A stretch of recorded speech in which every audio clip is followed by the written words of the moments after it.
ગયા વર્ષનો ક્રમ હતો આ એક જે અંગ્રેજીમાં સ્ટેન્ડિંગ ઓવેશન.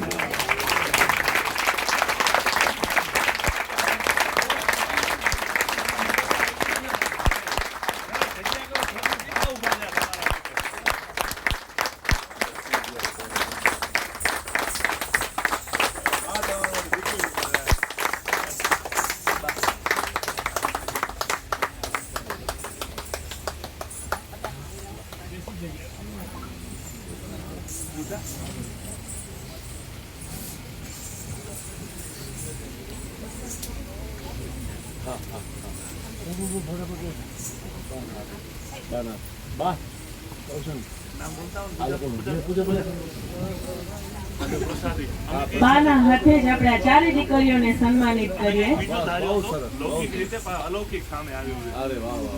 પિયાને વિનંતી કરી સૌથી પહેલા તું આવ અને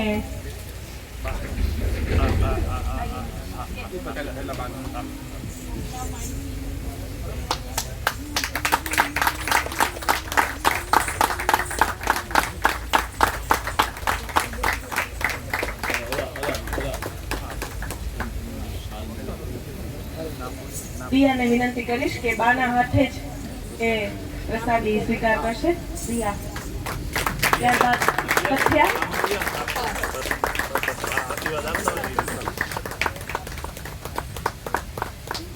ત્યારબાદ તથ્યા,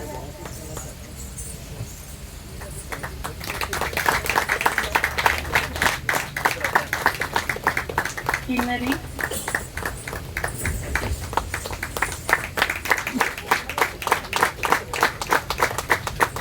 અને ભાગ્યશ્રી.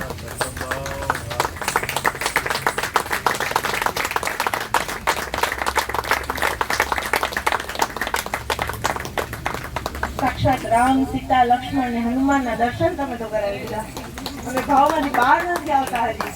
બહુ સરસ, બહુ સરસ. બહુ જ મૂંઝવણમાંથી પસાર થઈ જવું. એક બાજુ આ લોકોએ જે દર્શન કરાવ્યું છે, મેં એટલા માટે ઓલા મિત્રોને કીધું હતું કે આ દર્શન કરવાનું છે.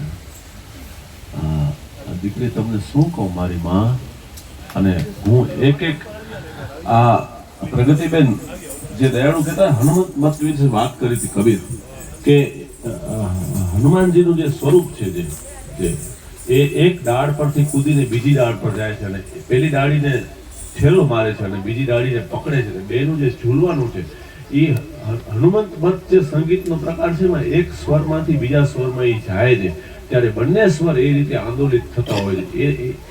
એ અનુભૂતિ એ કક્ષાએ આમનું શ્રવણ હતું દયાળુનું. અને આજે હું આ દીકરીઓને જોતો હતો તો મને એમ થતું હતું કે બે ત્રણ વસ્તુ મનમાં આવી. પ્રણવ, કૌશનભાઈ, પીર, કે પેલો એમ થયું કે તમે અહીંયા બેઠા હો તો આપણે ભેગા જોતા. હે આ દર્શન તમારી હાજરી હતી કર જે આપણે ઘણી વખત અમુક વસ્તુ ગવાઈ જાય, અમુક વસ્તુ લખાઈ ગયો ને, મને હું અહીંયા મારી કોઈ બોલી નથી પણ ક્યારેક લખાઈ ગયો તો એમ થાય કે આ તો યાર તમને સાંભળવા માટે લખાણું હતું યાર, તમે ક્યાં છો એમ. વળી પાછો ભાવ આવ્યો કે એની ચેતનાના પ્રતાપે જ આ થઈ રહ્યું છે. આ મન મનાવવા માટેની વાત જવાબ નથી, એની ચેતનાના પ્રતાપે થઈ રહ્યું છે. ત્રીજી મને અનુભૂતિ થઈ, મારી આંખમાં આંસુ ત્યારે શરૂ થયા કે આ જે લોકો અહીંયા બેઠા છે ને એ લોકો કેટલી બધી મુદ્રાઓ ચૂકી ગયા છે. આ ભાઈઓ મારા પાછલી લાઈનમાં બેઠા છે, એ લોકો કદાચ નૃત્ય નથી જાણતા, કદાચ શાસ્ત્રીય સંગીત નથી જાણતા, પણ એ છે ને એ બાવાને ઓળખે છે. એના પ્રેમના પ્રતાપે એને આજે માંડલું ઊભું કર્યું છે ને તો અહીંયા થઈ શક્યું છે. અને ચોથી મને એ વસ્તુની શું કહેવાય સમજણનો સાક્ષાત્કાર કે આ જો બધું અહીંયા થતું હોય ને, કાજલબેન જેવું ગાયન હોય, કબીર છે, હે ભેરુલાલજી આવ્યા છે, આપણે નિર્મલને યાદ કરીએ છીએ અત્યારે, આ દીકરીઓનું, અને આ બધાથી ઉપર દલપત સાહેબની ઉપસ્થિત, તો કદાચ આપણે હાલ્યા છીએ ને એ પ્રમાણ છે. એ પણ એક મારી અનુભૂતિ છે. આપણે જે હાલ્યા છે આ ક્યાં ભેળું થાય, ક્યાં ભેળા થાય, આ આખો રામ દરબાર ક્યાં ભેગો થાય? હે અને તમે કોઈ કેરેક્ટ આમ જાણે એમ થાય કે દિયા આમથી આમ ગઈ તો આપણે એમ થાય કે આ સીતા જ છે. આમાં શું કઈ આંખ એવી છે કે જેને આમાં સીતા નથી દેખાણી? કોઈ આંખ એવી નથી બેટા. અને આ તો કોણ જોવે છે ઈ કોણ કેમ કહી શકે કે હે? આપણી ઓલી પંક્તિથી આપણે હાલ્યા હતા આગળ, એમાં છેલ્લી પંક્તિ આવે છે કે જ્યાં વાંગમાં પૂરણ વર્ષે એવો માર્ગ ભક્તિજી, અને કોણ સુણે ને કોણ ગાય કઈ કવિતાની પંક્તિજી. આગળ વધે છે, શ્વાસની સાંકળ સંધાય ક્ષણને ક્ષણની જુક્તિજી, મનનું માત્રા મેળ કરે તો મનડામાંથી મુક્તિજી, જ્યાં શબ્દના યોગ સહજ સ્વરની સૌમ્ય શક્તિજી, અને જ્યાં વાંગમાં પૂરણ વર્ષે એવો માર્ગ ભક્તિજી, અને કોણ સુણે અને કોણ ગાય કઈ કવિતાની પંક્તિજી, જાણે ગતમાં ગુરુ બાબલની ઉભય અભિવ્યક્તિજી. જાણે ગતમાં આ ઈ જ કરે છે અને આ ઈ જ જોવે છે.